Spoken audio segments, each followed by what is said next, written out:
Hello everybody, I am Mohammad Azhar Iqbal Nawalgund, Assistant Professor, Department of Physics, Government First Grade College, Mundargi. This is our 11th session on interference. In this session, we are going to determine the wavelength of the light using Newton's ring. Newton's rings. Newton's rings are formed when a plano-convex lens P of a large radius of curvature placed on a sheet of plain glass AB is illuminated from the top with monochromatic light as shown in figure 1.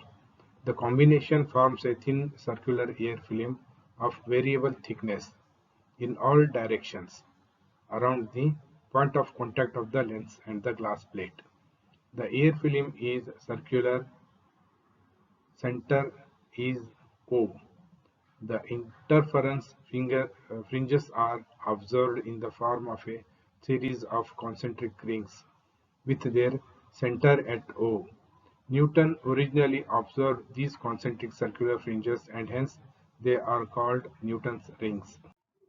This is the setup for the Newton's rings. It's a plano-convex lens which is kept on a plain glass plate and a source of light and a convex lens and a normal glass plate which is kept at a 45 degree to the horizontal. Rays of light falls on the glass plate and reflected towards the plano-convex lens and again reflected back, and the fringes are observed in the microscope. This is the point of contact of the plano-convex lens with the plain glass plate. Around this there are circular air films of variable thickness. The thickness goes on varying. Experimental arrangements observing for observing Newton's rings is as shown in figure 1.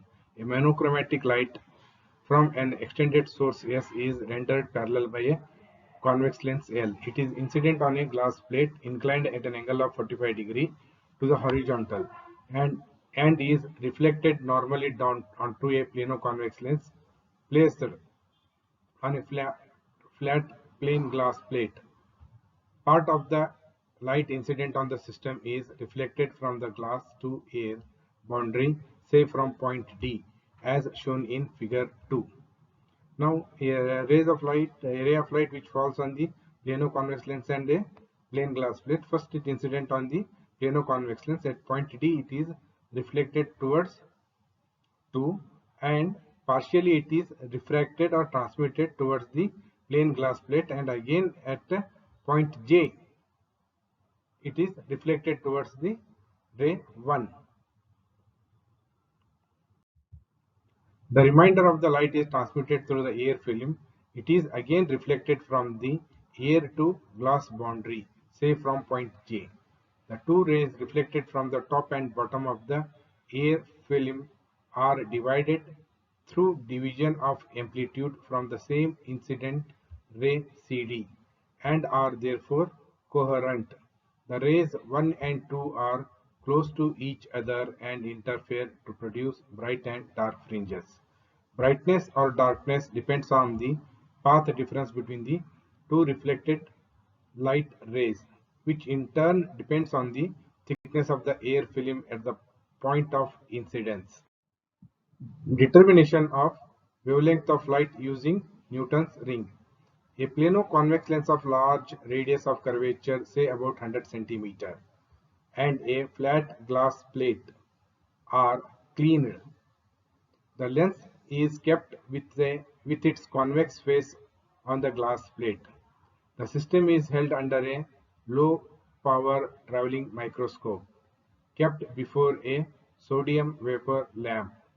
It is arranged in such a way that the yellow light coming from the sodium lamp falls on a glass plate held at 45 degree to the light beam. The light is turned through 90 degree and is incident normally on the lens plate system. The microscope is adjusted till the circular rings came into focus. The center of the cross wire is made to come into focus on the center of the dark or bright spot, which is at the center of the circular ring. Now turning the screw, the microscope is moved on the carriage slowly towards one side, say right side. As the cross wire move in the field of view, dark or bright rings are counted. The movement is stopped when the 22nd dark or bright ring is reached. The microscope is moved in the opposite direction and stopped at the 20th ring.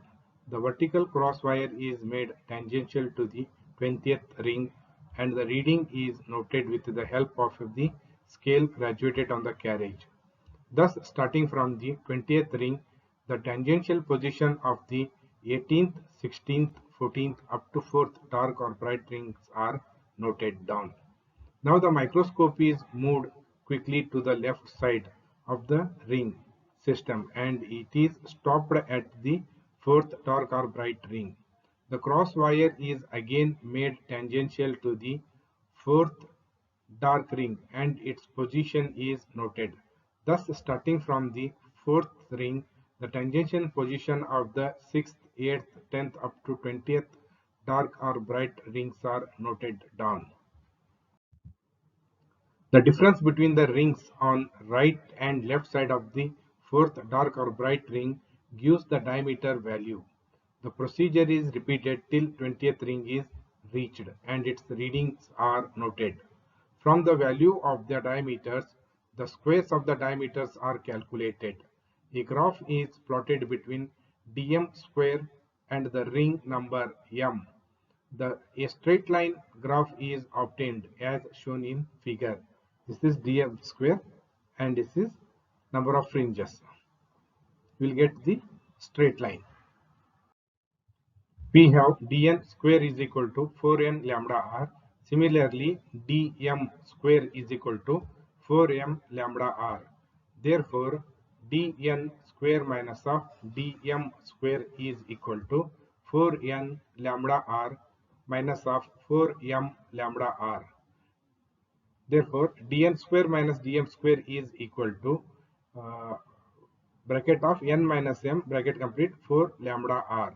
Therefore, lambda is equal to dn square minus dm square divided by bracket of n minus m bracket complete into 4r. The slope of the straight line gives the value of 4 lambda r. Therefore, from the graph, slope is equal to dn square minus of dm square divided by n minus m. Therefore, lambda is equal to slope divided by 4r. In this session, we have learned how to obtain the Newton's rings, determination of the wavelength of monochromatic light using Newton's ring, formula to find the wavelength using the Newton's ring is lambda is equal to slope divided by 4r. Now, on this session, we will see some multiple choice questions. Question number 1. Formula to find the wavelength of monochromatic source of light is option A, lambda is equal to slope divided by r. Option B, lambda is equal to slope divided by 4r. Option C, lambda is equal to slope divided by 2r. Option D, none of the above. The correct option is option B, lambda is equal to slope divided by 4r. Question number 2. Dash source of light used in Newton's ring. Option A, extended. Option B, narrow. Option C, point source. Option D, all the above. The correct option is option A, extended source. The books which I have referred for these sessions are Textbook of Optics by Brijlal and Subramaniam, Refresher Course in Physics by Arora. Thank you.